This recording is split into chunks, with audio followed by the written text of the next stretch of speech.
اللہ کے نام سے شروع جو بڑا مہربان ہمیشہ مہربانیاں فرمانے والا ہے۔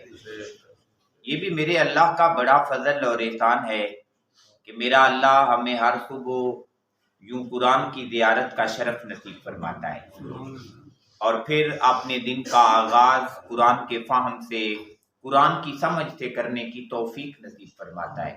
اللہ تعالیٰ سے دعا ہے کہ میرا اللہ قرآن کے نور کے ساتھ ہمارے قلوب و اذہان کو منور اور معطر فرمائے، اور ہمیں ہمیشہ قرآن کی ہدایت پہ ثابت قدم رہنے کی توفیق عطا فرمائے۔ میرے اللہ نے حکم ارشاد فرمایا ہے، اِنَّا بے شک فی خلق السماوات، فرمایا یہ جو تخلیق ہے آسمانوں کی، والارض اور زمینوں کی، واختلاف اللیل اور یہ جو آنا جانا لگا ہوا ہے، اللیل رات کا، والنہار اور دن کا، یہ رات اور دن کا، رات کو پہلے رکھا دن کو بعد میں رکھا، تکلیفیں پہلے بیان کی، لیکن فرمایا اسی تکلیف کے ساتھ جڑی ہوئی آسانیاں بھی آ رہی ہیں۔ دکھ پہلے ہیں، ساتھ ہی فرمایا کہ ان دکھوں کے ساتھ یاد رکھنا کہ دکھوں کی رات بہت لمبی نہیں ہے، بلکہ اس جیسے ہی رات کے ساتھ لگا ہوا دن ہے کہ رات کے اندھیرے چھٹتے جاتے ہیں، دن کی روشنیاں پھیلتی جاتی ہیں، تو بندے یہ اگر کہیں کبھی کوئی مصیبت آ جاتی ہے، پریشانی آ جاتی ہے، تھوڑی آزمائش ہو جاتی ہے، تو تھوڑا صبر کرنا، صبر کرے گا تو اس پہ اجر بھی پائے گا، اور یہ یاد رکھنا کہ جب صبر کرے گا تو فوراً پھر خوشحالیاں بھی تیرے لیے اس کے ساتھ ساتھ مصیبتوں کے آ رہی ہیں، پریشانیوں کے آ رہی ہیں، آزمائشوں کے بعد انعام بھی نصیب ہو رہے ہیں۔ آزمائش ایسی نصیب ہوئی، ایسی آزمائش آ گئی کہ کہا کہ بیٹا ہے تیرا، اس کے گلے پہ چھری چلا دے۔ کتنی بڑی آزمائش تھی، لیکن اس آزمائش کے بعد پھر یہ بھی فرمایا کہ اے ابراہیم تجھے زمانے کا امام بنا دوں گا، ایسا امام بنا دوں گا کہ امام الانبیاء تیری نسل میں عطا فرما دوں گا۔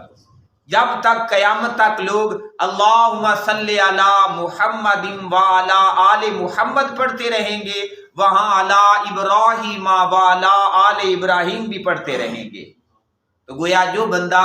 مصیبت پریشانی پہ صبر کر لیتا ہے نا، میرا اللہ اسے اتنا بڑا اجر عطا فرماتا ہے۔ اور رات کو پہلے رکھ کے دن کا تذکرہ بعد رکھ کے یہ بھی بیان کیا جا رہا ہے کہ صبر بڑی چیز ہے، اور یہ بھی یاد رکھنا کہ مصیبتیں ہمیشہ مصیبتیں نہیں ہیں، وہ مصیبتیں پھر بدلتی ہیں کہ میرا اللہ آسانیاں اور سہولتیں پیدا کر دیتا ہے۔ بالخصوص آج جن حالات سے فلسطین گزر رہا ہے، میرا اللہ اپنے محبوب کے صدقہ سے ان کے لیے ڈھیر آسانیاں پیدا کرے، بالخصوص عالم اسلام کو میرا اللہ ایسا اتفاق اور اتحاد عطا کرے کہ وہ جرت اور بہادری کے ساتھ اپنے فلسطینی بھائیوں کے ساتھ کھڑے ہو سکیں۔ پھر ارشاد فرمایا میرے اللہ نے والفلک، اور وہ جو کشتیاں ہیں، یہ جو تم نے بحری بیڑے اور بحری جہاز بنا رکھے ہیں، فرمایا وہ بحری کشتیاں اللاتی، وہ جو تجری چلتی ہیں، فی البحر سمندروں اور دریاؤں میں، بما ینفع الناس جس سے لوگ فائدہ کماتے ہیں، لوگوں کو فائدہ ہوتا ہے، تجارتی فائدے ہوتے ہیں، ایک جگہ سے نقل و حمل کے فائدے ہوتے ہیں، ایک جگہ سے دوسری جگہ جاتے ہیں، یا ان کشتیوں کے اوپر چھوٹی چھوٹی کشتیاں بنا کے لوگ مچھلی گیری کرتے ہیں، مچھلیاں پکڑتے ہیں تو اس سے فائدہ اٹھا رہے ہیں۔ فرمایا ان کشتیوں میں بھی، پھر ارشاد فرمایا وما انزل اللہ، اور جو کچھ نازل فرمایا ہے اللہ تبارک و تعالی نے، من السماء آسمان سے، من ماء پانی کی صورت میں، فاحیا بہ الارض اور زندہ فرمایا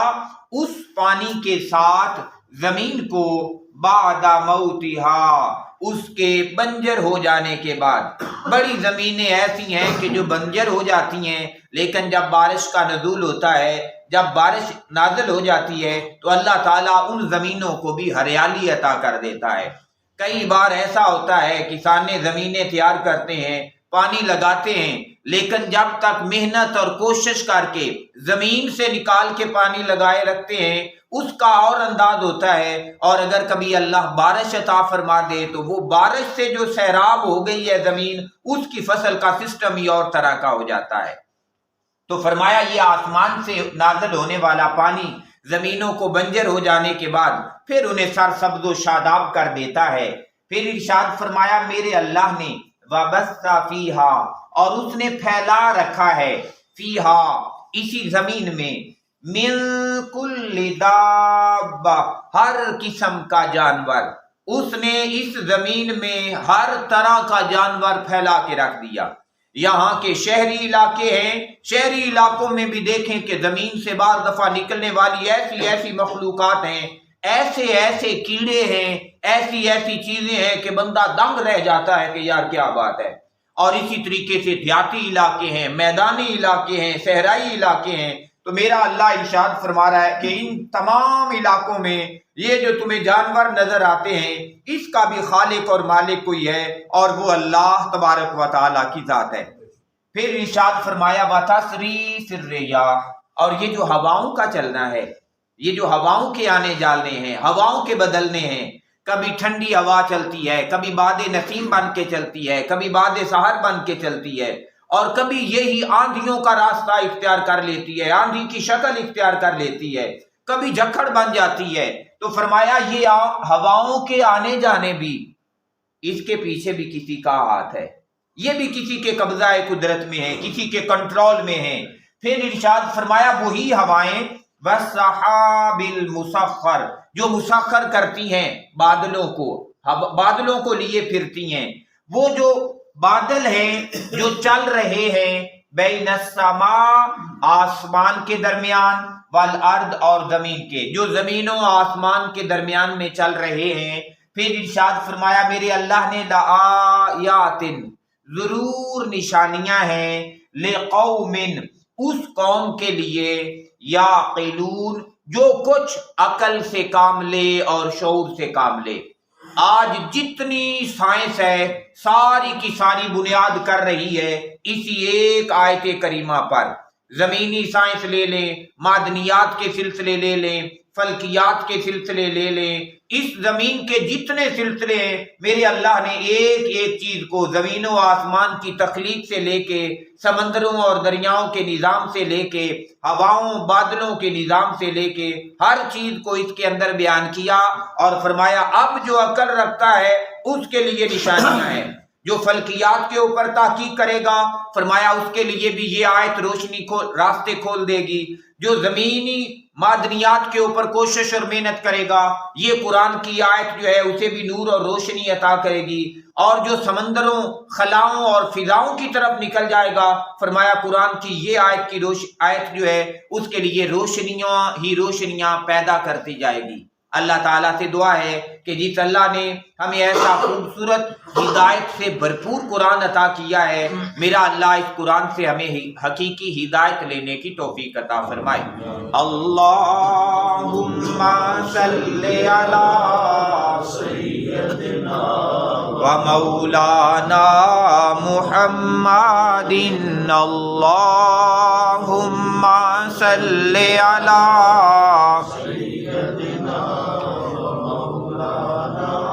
محمد وعلی آلہ وصحبہ وبارک وسلم۔ کر سکتے ہو۔